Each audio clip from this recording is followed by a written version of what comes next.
Yeah, it's certainly something to watch out for. Here we are then in game. That's a great Cho'Gath skin. I would just like to point out. Um, I will say my favorite skin in the game will be Santa Braum. Santa Braum, yeah, not bad, not bad at all.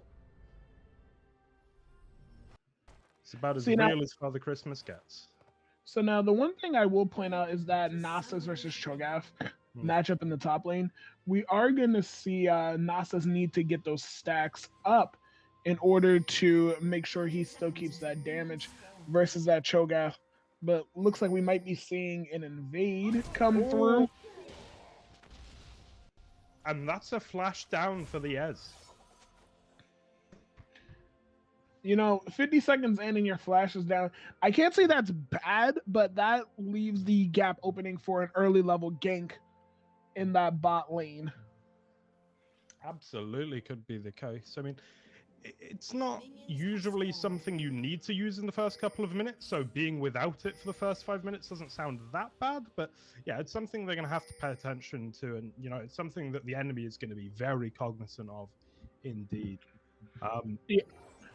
See, I will say now, looking at that matchup, Ezreal does have his E is like a mini flash to get away, so he might be taking that a little bit early because he doesn't have his flash 4 right now. So I'm interested to see how he uses his utility level 2. Looking over at the mid lane now, Galio, an Echo. Am I right in thinking this is just going to be sort of a last-hitting war? I don't feel like either can go in on the other very easily, or am I wrong? Yeah, so Galio can dash in on Echo, and Echo can also dash in on Galio. So I'm interested to see who actually goes in first when it comes to their CDs early, as we see Bard getting his stun off on Braum. Yeah, and something to watch out for sure. The spot lane, as you said, it's going to be poke central. They've all got abilities to do a good bit of damage coming up from the Caitlyn though. Yeah, I'm interested to see. Yep, and it looks like we're going to see that poke come straight through. Oh, big damage. Big damage. E in as well. Bold.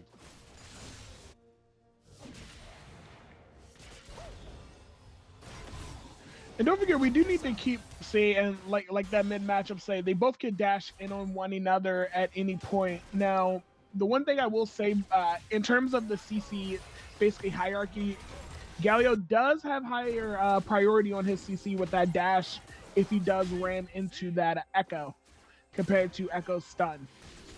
Yeah, I think what jumps out to me about that mid matchup though is I just don't see how either can kill each other. They're both reasonably tanky and their damage isn't the best early in the game. So I think like we're going to see them dash at each other, but the chances of it ending in a kill seem very low to me. Yeah, it's all about who can catch the other one slacking. We might see a little bit of jungler interference in terms of that, like a gank or two, but we do see that the junglers are actually fighting in the river. Udyr seems to be getting the better of the Sejuani here, and oh, is that going to be it? It is! First blood and flash used. Yeah, so the one thing I will say about that fight, that Sejuani should not have burned the flash.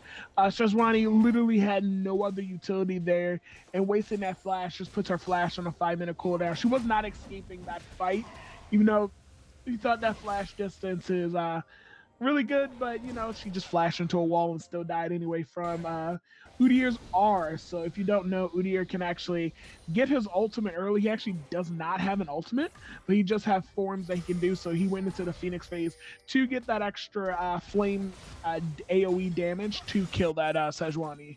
Oh, it's a great start for that, and that Udyr of course will be taking most of the benefit. There is Ez on the Caitlyn. Braum acts as the bouncer and keeps that harassment at bay. Yeah, that was a great use of that stand behind me by Braum and throwing up his shield, because that shield will negate the first damage that does come through. So he was able to stop that CC from Bard coming through to actually stun that Caitlyn to get that extra damage. So it was a great use of that stand behind me by that Braum in the bot lane. Yeah. Ezreal, a little bit off the mark there, trying to harass out the Kate. Let's take a look at our last hits and see exactly how these teams are matching up. At the moment, the Ez 6 ahead of the Caitlyn, the Galio a little bit ahead of the Echo, the Udyr ahead of the Sejuani, but Cho'Gath with a pretty commanding lead in top. Looking at the Nasa is currently sitting at 22 farm with only 32 stacks of his Q. If you don't know, Nasus's Q actually he gets 3 damage per minion killed if he last hits with his Q, and 6 damage for each champion and epic monster that he does kill with his Q. So that 32 damage can equate to a bunch if Nasus is able to get a lot of farm. So it just keeps increasing as the game goes on. And him at 32 damage at about 5 minutes is not that bad, but he could be doing much better when it comes to last hitting on his Q. Oh, big damage here in the mid lane. Top as well. Nasa's struggling a little bit, but should be safe for Sejuani. Not quite there in time. Echo in a bit of a predicament there, losing a lot of his HP. Probably has to consider returning to base. Yeah, it looks like we're going to see double backs from the mid lane. We're going to see their first items purchased on the game. And looks like we're going to see a couple wards come out. Oh, and then we have a big battle in the bot lane. What? Okay. He's okay. Oh, that's going to... Oh, that's the ignite! Bang. And that will be the second kill as well, going the way of Odie. Here's the Galio. There goes the Brauman. Cho'Gath has had a good start to this game, but is he about to throw it away? As the Ezreal now pushing him, but no. Creeps are there, the tower's there, he's going to be safe for now. It's 3 to the good though, and a 1.6k lead at the 7-minute mark. Yeah, we see that. We do not see the ult come out from Galio, but Galio chose to expend the teleport to get down to the bot lane. We do see Cho'Gath is used to also their teleport, so we're gonna see a 2-for-0 coming out, and that Cho'Gath is gonna lose a lot of farm. And the fact that Nasus can just free farm, he's gonna get at least probably 2 tower plates in the top lane for that. Right, that's a good start. It's a very good start for him actually, sort of as a recovery. What are we going to have to see from Mount St. Mary, though? How are they going to breach this gap? So, seeing that they have a 2,000 gold lead deficit, we need to see some pick plays come through. We did see Sejuani almost get that, that Cho'Gath almost getting that knock up onto the Nasus earlier in the top lane to secure that kill, but unfortunately they did not work. We do need to see the versatility of Sejuani trying to get into lanes to actually get a few kills and to secure some objectives. Because as it stands right now, we do see a 2,000 gold lead on the side of ODU plus Dragon. So at this point, they need to start setting up for Dragon, maybe possibly Rift Herald soon to grab some objectives. Because we can see in the top lane, the gold differential, even though the farm differential is about 13, but Nasus does have 3 tower plates. So he's going to see about a 200 to 300 gold lead onto that Cho'Gath. And it feels like that matchup was pretty tough to begin with, but now the Nasus, with those stats, with all of the abilities available, now it's going to be that much more even. Yeah, and I talked about Nasus being at about 32 stacks in 5 minutes. He's gone from 32 to 130 in the last 4 minutes. So if we're looking at a game that's going to go about 30 minutes, we're going to see probably Nasus at 500 to 600 stacks as we see a big battle in the top lane. Dropping low now, and the Cho'Gath caught out. Huge damage from the Nasus. Going to use the flash. Here's the Bard, and that will surely be a kill. And yeah, Udyr tanks up the tower quite nicely. No worries there. Galio now up against the Echo. Help now from the Bard coming in from top. Echo has to rewind time and is trying to escape. Is going to be able to for a little bit, but no, it's over. And that is 5 kills to 0 already. Yeah, Echo just got absolutely caught out there. We saw in the top lane with the Bard ult basically stop the tower from tower hitting, literally leave the Cho'Gath in place. 3 people are going to dive under tower and they're going to secure that kill in that Cho'Gath pretty easily. And then Echo was looking to rotate up top to maybe try to help out, but he did not know that we have a bunch of wards in the jungle on the side of ODU. And so he was able to get spot out. He did get away, he did ult and everything, but he's not going to get away after that Nasus CC and slowdown. And then we do have the Udyr stun. So it was all but over for that Echo.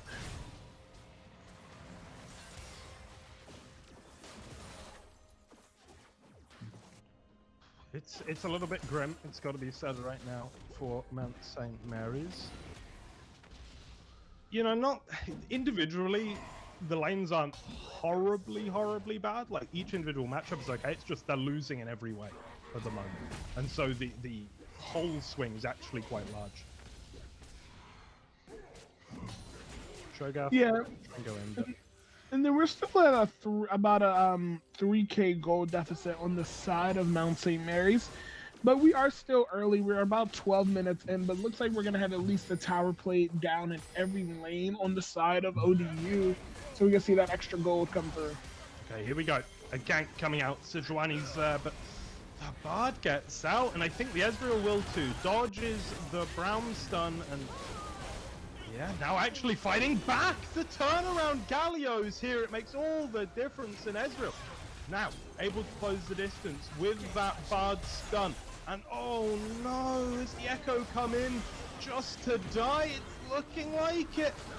Trying to get revenge on the Galio in turn, but it's not going to happen. Brown falls as well. Udyr goes in. That's a little bit ambitious. And now the turret shooting the Ezreal. What can the Caitlyn make of this? It's gonna be the first kill of the day for MSM. And oh, Caitlyn falls, but so does Bard. So does Udyr and Ezreal. That's a pretty decent trade and a much needed one for Mount St. Mary's. Yeah, that's a giant stack of gold going over to the Caitlyn on the side of Mount St. Mary's. Even though we did see basically ODU roll that fight, they just stood under tower too long. That Caitlyn was able to actually distract, get those tower hits down, and we do see Ezreal fall to the tower. Udyr fall to the, excuse me, not Udyr, Bard fall to the tower, and Udyr did get hit with Caitlyn's ult at the end to secure that kills there. Those 3 kills are going to be big. We got shutdown gold from the Udyr over to the Caitlyn. Shutdown gold from the Bard coming over to the Caitlyn. So that Caitlyn's going to see a major power spike as we can see Caitlyn switch from the Gale Force over to the Kraken Slayer for her item build. So we're going to look at Caitlyn's going to need to actually be kited for on the side of Mount St. Mary's if they want to get back into this game. Yeah, it does feel like all eyes are on her at the moment. Rift Herald going to be summoned in the mid, and meanwhile they come down to contest for this dragon. You can see the Brown, the Caitlyn, Sejuani. They're trying to get away. The Brown now, oh, trying to tank up, but he's just going to fall ever so quickly. Echo now in the backline, but there's not enough damage. And Cho'Gath, pretty tanky, going to survive for a while, but I'm just not seeing the impact right now. And playing around this Bard teleport absolutely beautifully. Sejuani's gonna fall. And now the Cho'Gath surely as well. There's the stun. Echo can't get the kill on the Udyr. It's a triple for the Ezreal. And we are 15-3 at the 14-minute mark. Yeah, that was a workaround ace on the side of ODU, because we do see Braum coming up right at the end of that fight because he was taken out earlier in that kerfuffle. So this is looking all good for ODU right now. We're looking at a 7K gold lead, 2 dragons. They got that rift down. Now we're looking to see how they prospect for objectives right now, because it's all coming up ODU right now.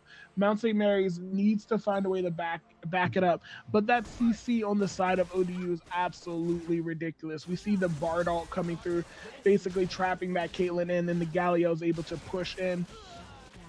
Oh, Ezreal biting off more than he can chew. That's a freebie for the Caitlyn. Yeah, that Caitlyn, with that Kraken Slayer, she does see damage increase every third auto attack.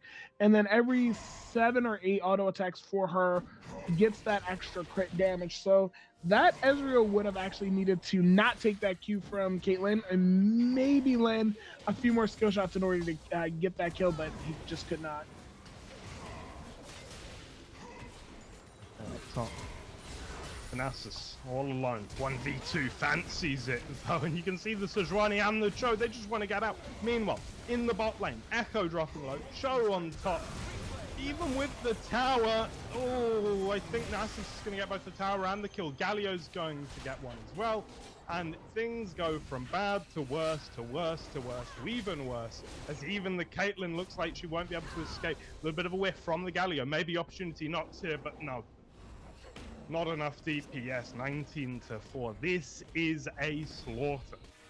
Yeah, we see how tanky that Nasus did get. He was able to take that gank, kill the Sejuani, kill the tower, then kill the Cho'Gath, all during his ult. And then we just see absolute the decimation down in bot lane. There's not really much Mount St. Mary's can do right now. We're only 16 minutes in, and there's an over 11k gold lead on the side of ODU. Look at that damage as well, and it's so nonchalant. It's just like it doesn't even matter. Like the Ezreal didn't commit anything there, and just did so much damage, despite never being in danger himself. Yeah, this is looking like it's going to be over relatively fast here. I'm estimating at this point about a 25-minute game, depending on how these objectives next go. But we do see Oh, brave. Very brave. Yeah, this is not good on the side of Mount St. Mary's. There's not really much that's actually going off well for them. They're losing all the team fights. They're not having a lot of vision in their jungle, so they're able to get picked off. Like, we're probably going to see the Bard go down here. Yeah, and it just looks so easy right now. The Ezreal and the Bard came in without support, and now it looks like they're even going to escape, where that should have been quite difficult. Sejuani commits, but here's Galio. Double kill for the Ez, and they all live. Yeah, 22-4, 10,000 gold lead. Looks like the Ezreal might be looking to chase, but he does know that the two are there. And then we're not even looking at top lane. We see Nasus just took down a tier 2 tower. Nasus is currently sitting at 400 stacks. I talked about his stacks at about 5 minutes was at 32. We're at 18 minutes, 400 stacks. So his Q is going to do an extra 400 damage every time he swings. So 400 damage is about 1/3 of Caitlyn's full health bar. So that Nasus is going to deal tons of damage. Yeah, currently looking so strong.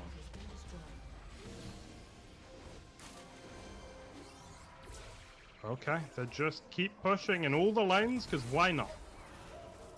You know, the level disadvantage is so big as well. It feels like, yeah, either 1 or 2 levels ahead across the board right now for ODU. Yeah, this is looking like we might see the fastest game in MAEC so far.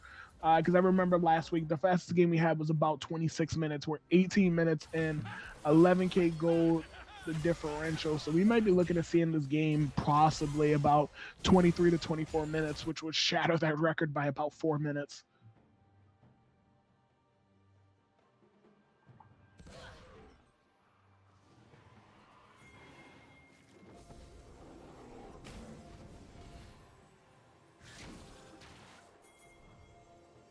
But look at the confidence the Bard has just going in the enemy jungle alone, no fear. Here's the Nasus though as well. Udyr chasing down the Braum, who, well, sort of wants to be protecting someone else, but caught out all on their lonesome. And now look at it. Just Udyr pushing through, no fear at all. The Caitlyn can only barely escape. The Cho'Gath now surrounded, dropped just as quickly. Bye-bye to Echo. This is ugly. This is gonna probably be an ace on the side here. That Caitlyn is, yep, that's that ace.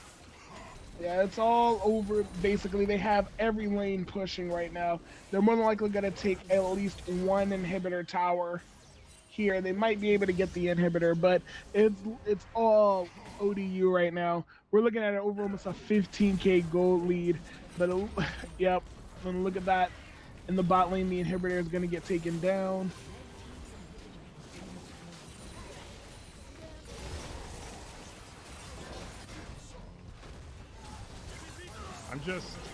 I'm struggling to see what's really supposed to happen here. ODU, they can do no wrong at this point.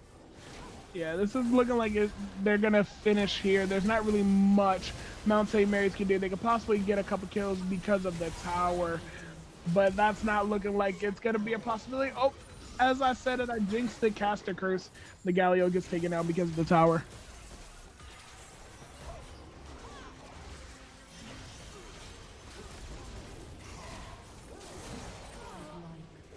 Oh, Jesus Christ. The Nasus just swinging for the fences. Look. The Nasus just does not care. He has a big bat. He gains health. Every time he lands a Q, he's not going to die here. Well. And here comes that teleport. Echo's trying. And okay, Ez is dead, but Nasus, I feel, is just gonna walk in and look at the damage. The Nasus is at the point where he can 1v5. This is something like if you're a solo queue guy like me, if you see a Nasus with 500 stacks at 21 minutes, you already type the FF in the chat because you know Nasus is just not gonna die. Bang. Sensational stuff, and that is going to be the quickest game in MAEC history, if we're not mistaken. That's 22 minutes and what is going to be about 9 seconds. It is over. Ooh, ODU, first time seeing them, and it is an impressive.